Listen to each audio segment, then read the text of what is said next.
Let's get to it.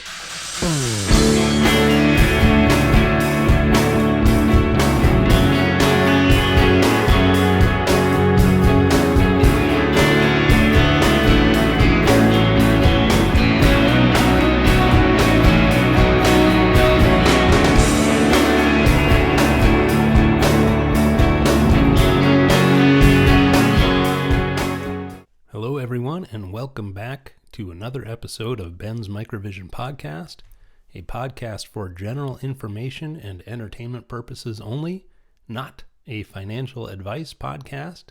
If you're new here, my name's Ben. I am the author of Ben's MicroVision blog, going back since 2004. I was MicroVision's global product manager of wearable displays between 2006 and 2011. And I've continued to be a strong supporter of the company and an enthusiastic fan. So here I am, trying to provide you the best MicroVision-related information that I can every week. Thank you so much for joining me. Please do like, subscribe, add a comment, put in a question, engage on the Reddit thread. All of this stuff is great and creates a dynamic and exciting community around the show, and I'm so appreciative. Here I thought that this week was going to be a quiet one in anticipation of Monday's big reveal of the new LiDAR architecture out at IAA in Munich. But we actually had some pretty massive news, so let's dig in. All right, welcome everybody to Ben's MicroVision podcast, episode 15, Glen DeVos appointed MicroVision CEO, presented by myself and brought to you by LaserRoasted.com, my specialty coffee brand. 1 cup and you'll say, make mine laser roasted. All right, let's see. What do we got? The disclaimer is the same disclaimer as you've seen on previous episodes. It just is here to tell you that this is not financial advice and I bear no responsibility for your decisions. Glen DeVos has been appointed the MicroVision CEO. Glen has a lot of experience in the automotive industry. He was at Delphi and Aptiv for 30 years, rising up through the ranks of technology and business leadership. He was CTO from year 2017, managing large teams across the world. He was executive in charge of the safety and user experience group. This group runs at $5 billion a year presently. They do ADAS and infotainment in millions of vehicles around the world today.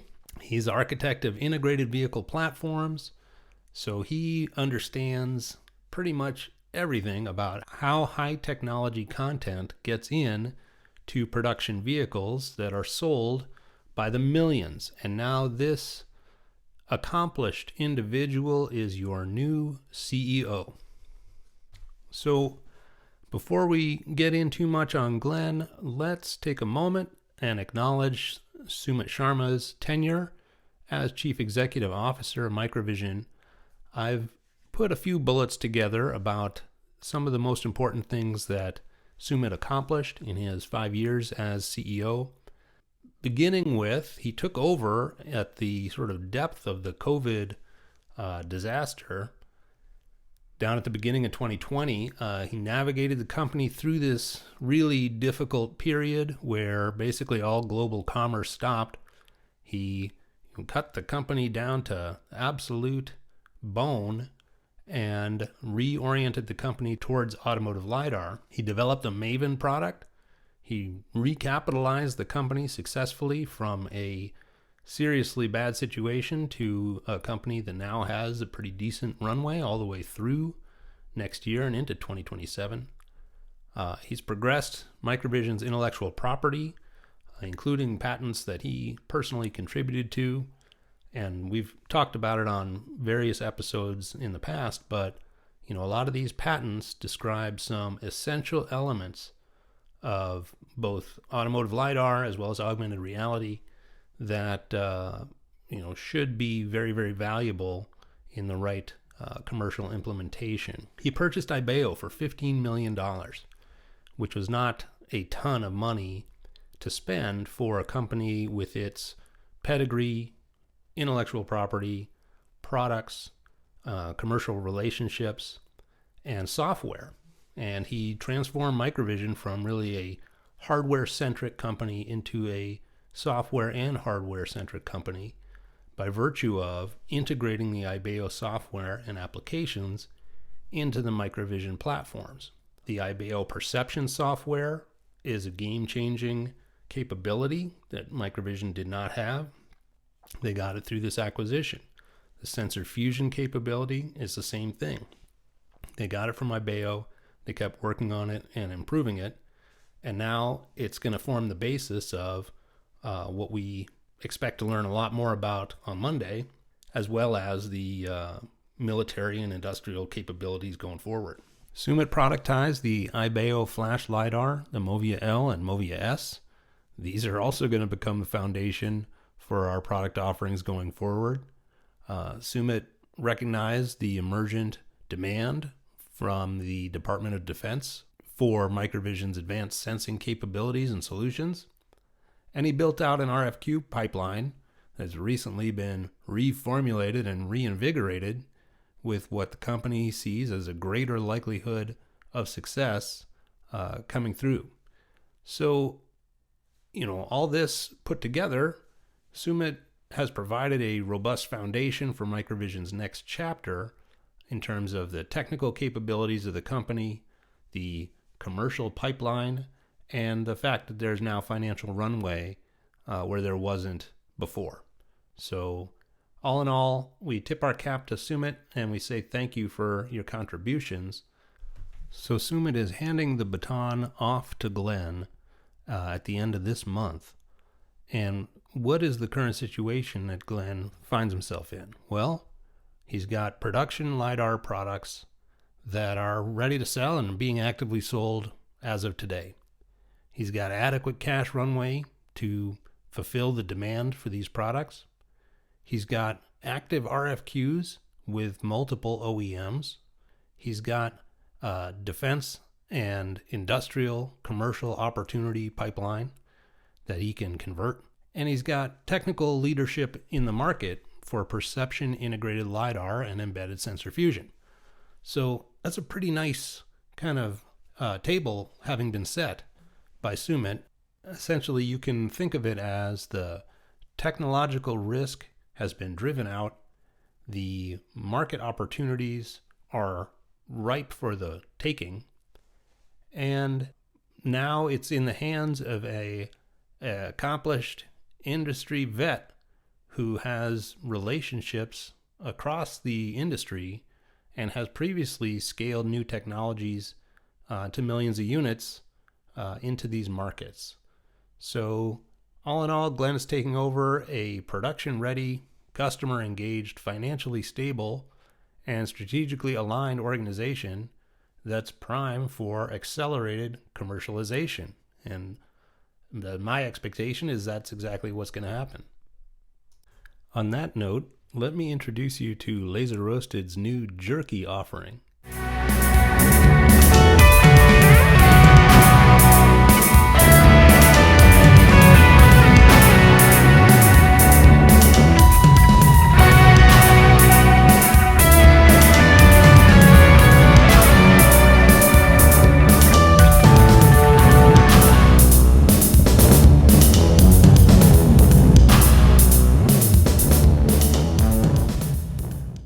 Thought you guys might get a kick out of that. Here it is. I'm on laserroasted.com, scrolling past the coffees and teas, and here are the jerky offerings, all kinds of flavors. We've got beef, we've got bacon, we've got salmon. It's quite a wonderful selection of flavors and different spice levels.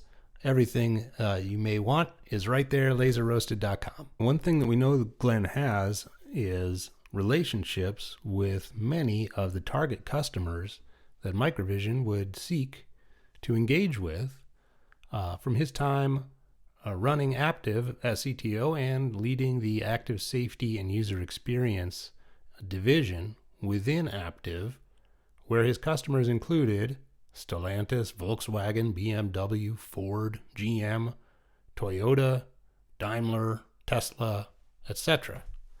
So, when the phone rings and it says, is Glen DeVos calling, Now you know who that is because they worked with him before to the tune of $5 billion just in this active safety division. When it comes to starting up partnerships with customers, here's a quick tour of some of the strategic collaborations and autonomy partnerships that Glenn was involved with in his time at Aptiv, including with Hyundai, forming a $4 billion joint venture to co-develop autonomous driving systems, which evolved into the company Motional, that's still around, I think headquartered in Boston. Aptiv and Lyft worked together on a commercial autonomous ride-hailing pilot in Las Vegas using Aptiv's platform, and Aptiv, Intel, Mobileye, and BMW teamed up to co-develop and deploy automated driving technologies.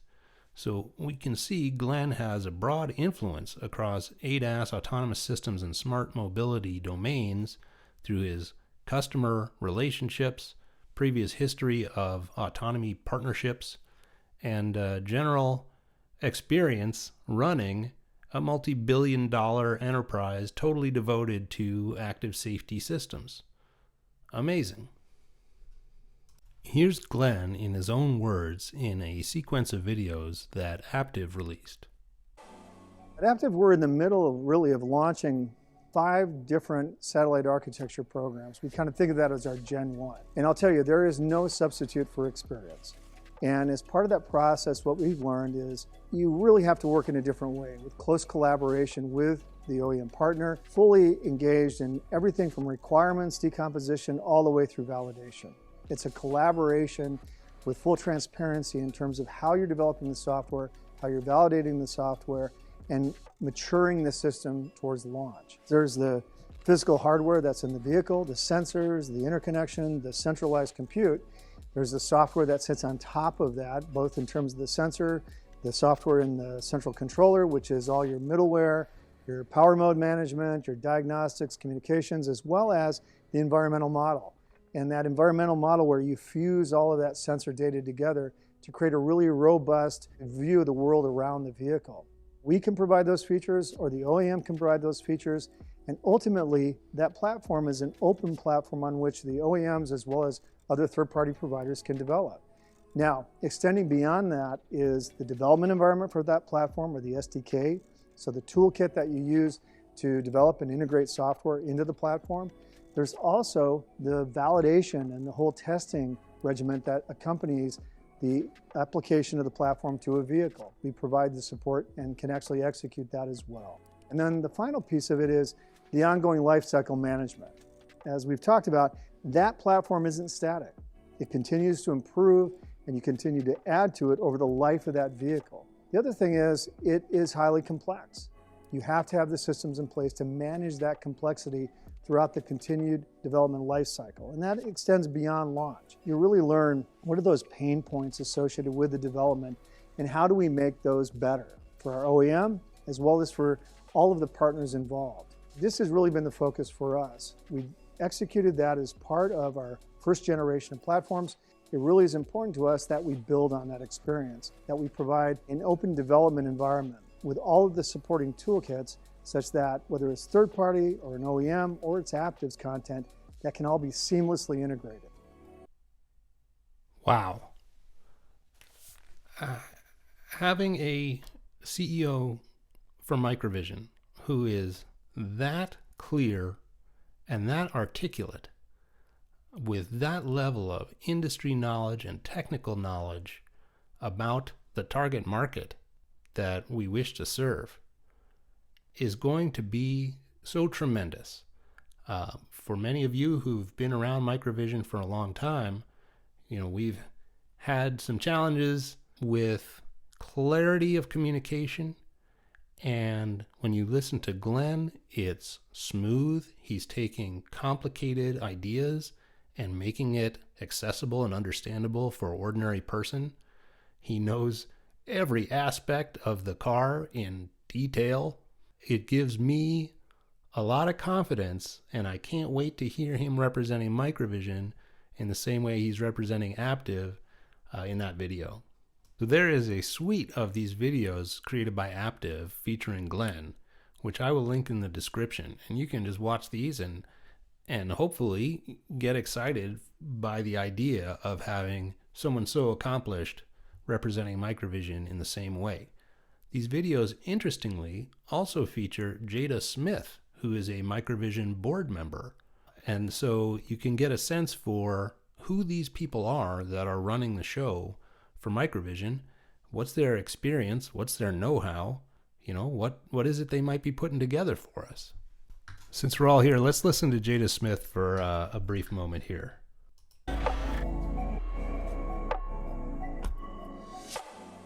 Smart vehicle architecture is all about creating a scalable, flexible platform that we can build on. Continuous integration and continuous deployment are essentially referring to a connected tool chain in the software world. Continuous integration is about allowing the software changes we make to enable all this extra capability and testing it in an automated fashion, integrating it into our software repository. Continuous deployment is about making that code that has been tested and ensured it's robust and has the quality standards we require, and making it available to customers. Those could be internal customers, they could be external customers. Now, when you combine both of these things, it allows us to deliver these features and functions to our OEM customers much more quickly, more reliably, and with better quality than we could in the past. So when you hear Glenn speak, and now you've heard Jada Smith speak, these people know about the automotive industry. Jada apparently knows about software deployment into millions of vehicles via over-the-air updates. It makes it feel a little more realistic that we could provide software-related unlocks to the deployed hardware for improved capability and functionality. Meaning to say, the MicroVision LiDAR sensor is shipped with a suite of algorithms for safety, situational awareness, integration with the vehicle control systems that could be selectively locked or unlocked on a subscription or payment basis. That's the holy grail, because if you sell LiDARs, you've sold a LiDAR and you're done. You've got to wait till that same customer buys another car, and hopefully your LiDAR's in that car too, in order to get paid again. Whereas, if you have a smart LiDAR sensor that's got capabilities that are available but not necessarily deployed initially, you can use a key to unlock the capability based on a subscription or payment.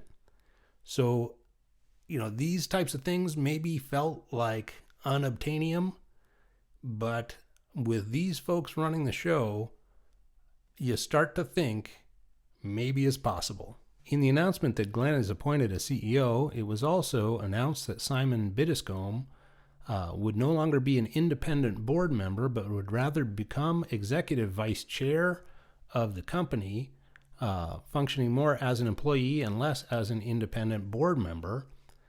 Simon Biddiscombe is the CFO of a company called Third Wave Automation that provides automation capabilities in the industrial market. So very interesting.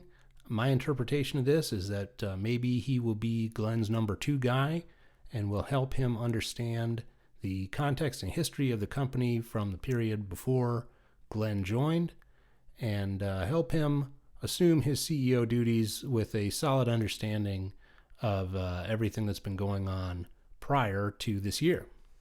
So now that Glenn is the CEO in waiting, who took Glenn's previous role as the head of Aptiv's Active Safety and User Experience Group? Well, it's none other than Matthew Cole. Was consulting for MicroVision for a period of time, and Matthew had this to say on LinkedIn. LiDAR is not a crowded market. Once you sift through the company's design capabilities, product performance, and reputation for delivering cutting-edge technology, you're left with MicroVision. The sneak peek is convincing, and it's the perfect timing for a market that's about ready to take off. This was in reference to the high-speed track testing that MicroVision was undertaking for Maven back about 3 years ago. So yes, he was employed by MicroVision and had a vested interest in saying that, but at the same time, we can say he knows who MicroVision is, and he's intimately familiar with our products and platforms and technology. And there he is addressing all of the employees of the Active Safety and User Experience Group inside of Aptiv. So here's an exercise that I thought would be interesting to consider. If you are a vehicle OEM and you are considering adopting one of the LiDAR offerings from the 4 major LiDAR companies that are publicly traded, at least, here are the CEOs of those companies. You've got the Ava CEO, who's a founder-type CEO. He was previously Apple Product Development Manager. He's out in Mountain View. You've got the Luminar CEO. He's an operational CEO who's replacing the founder CEO after this ethics inquiry. He's got experience in software as the head of Nuance for a number of years. There's Omar, who's the CEO of MVIS. He's a founder CEO. He's had some initial LiDAR deployments with BMW. He's out in Israel. And there's Glenn, who has 30 years of industry leadership in ADAS and autonomy in the automotive space, doing production at scale with all these OEM relationships that we've gone through. And we're in Redmond, Detroit, and Hamburg. So all things being equal, you could say each one of these 4 guys has the exact same LiDAR offering.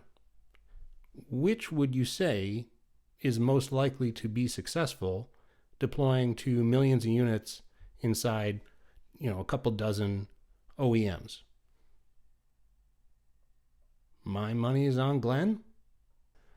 But of course, all things are not equal. And this is where we need to acknowledge and tip our cap to Sumit, because Sumit is the person who got us the flash LiDAR, the perception software, the sensor fusion software, and has fused that all together inside of the MEMS LiDAR. So we now have multiple operating modalities between flash LiDAR and MEMS LiDAR, both of which can be integrated with sensor fusion and perception capabilities and AI at the edge, all that stuff. So you have a CEO with an amazing background and track record coming into the scene, armed with the most advanced leading edge hardware and software offering in the market. What might happen? So I think it's reasonable to surmise that by virtue of making this change, the company is transitioning from a technology developer into a company that is scaling for mass deployment into millions of vehicles. So that's very exciting. I'd say the probability of a win or partnership in automotive space has likely increased. I would say the company's credibility in the market is going to increase. I would say the communication and clarity should improve.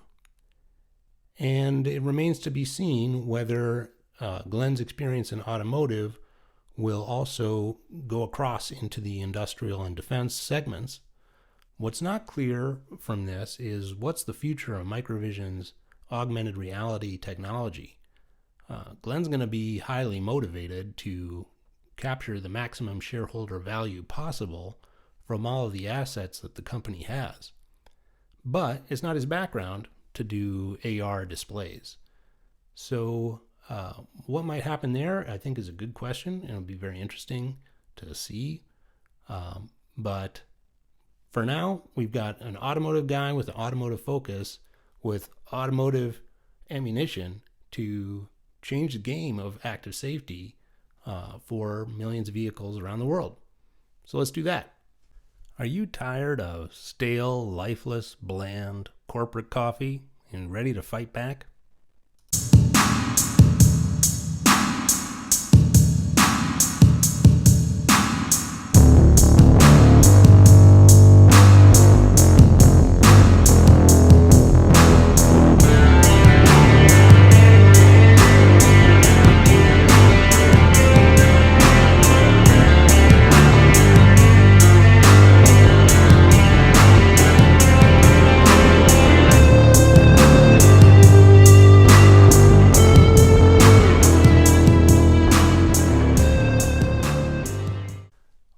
I think it's going to do it for this one. Thank you so much, everybody, for all your comments and kind words and support. Thanks to everybody who's bought on Laser Roasted. Please do give a review of your purchase so that the next customer can know how much you love your coffee or jerky. Thanks again. I appreciate it a great deal. I want to say thanks to Sumit for your 10 years of contribution to the company. Congratulations to Glenn on assuming this role at this time. And it's a wild time. When we get back together next weekend, we will have the unveiling of the new LiDAR architecture at IAA. And I can't wait to go through that in detail with you. So look forward to that one. And we'll see you on the next one. Thanks again.